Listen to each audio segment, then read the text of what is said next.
Assalamualaikum warahmatullahi wabarakatuh. Perkenalkan, nama saya Iqbal Ardiansyah dari Prodi Hukum Keluarga Islam, Fakultas Syariah, kelas 5C, NIM 10 12 377. Baik, saya akan menjelaskan beberapa bahan kajian saya. Yang pertama tentang alur administrasi perkara dari pendaftaran hingga eksekusi. Pengertian administrasi perkara.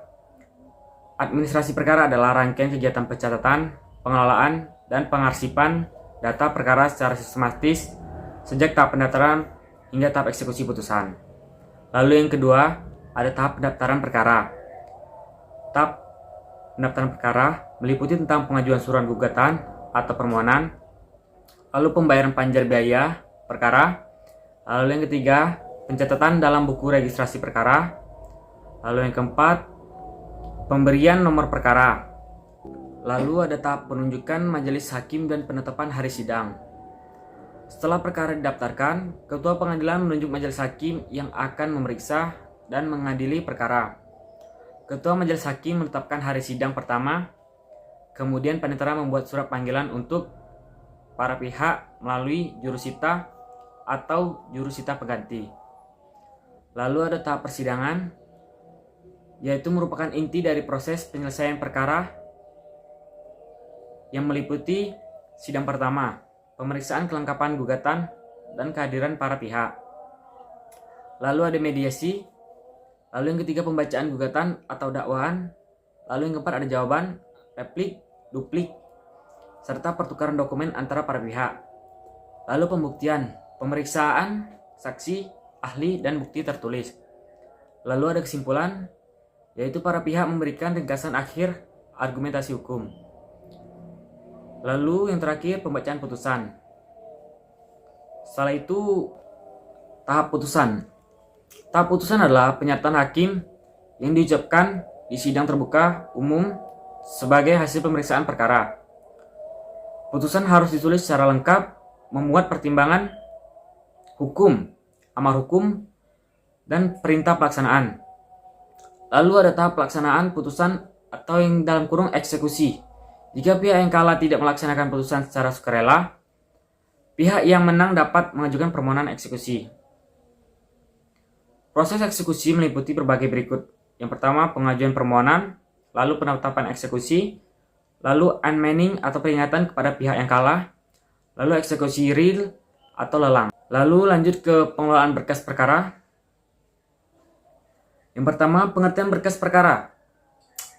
Berkas perkara adalah kumpulan dokumen resmi yang mencatat seluruh proses penanganan perkara, mulai dari pendaftaran hingga tahap akhir eksekusi. Lalu ada prinsip-prinsip pengelolaan berkas perkara, yaitu pengelolaan berkas perkara harus berlandaskan prinsip. Yang pertama, kelengkapan, semua dokumen harus tersimpan. Lalu yang kedua, keteraturan. Yang ketiga, keamanan. Lalu yang keempat, kerahasiaan. Dan yang kelima, kemudahan akses. Berkas mudah ditemukan saat dibutuhkan. Lalu ada yang namanya siklus pengelolaan berkas perkara. Siklus ini biasanya meliputi pengumpulan, pengolahan, penyimpanan, dan pemeliharaan, serta pemesanan atau penyerahan. Lalu ada digitalisasi dan pemanfaatan teknologi. Yang pertama, era peradilan modern mendorong digitalisasi berkas perkara melalui SIPP atau format digital lainnya. Lalu ada tantangan dan solusi. Beberapa tantangan umum dalam pengelolaan berkas perkara adalah penumpukan berkas fisik, terutama di pengadilan dengan volume perkara tinggi. Lalu yang kedua ada risiko kehilangan dokumen akibat bencana maupun kelalaian. Lalu solusi yang dapat diterapkan meliputi peningkatan kapasitas penyimpanan digital dan penggunaan cloud computing. Lalu ada pelatihan berkelanjutan bagi petugas arsip. Lalu ada penerapan SOP kearsipan yang konsisten di semua lini. Lalu ada tahap peran pengelolaan berkas dalam efektivitas peradilan. Pengelolaan berkas perkara yang baik mempercepat proses sidang, menghindarkan kesalahan administrasi. Lalu kesimpulan bisa saya ambil dari bahan kajian saya, Alur administrasi perkara dari pendaftaran hingga eksekusi merupakan proses yang panjang dan melibatkan banyak pihak. Setiap tahap harus dikelola secara efektif agar asas peradilan sederhana, cepat, dan biaya ringan dapat terwujud.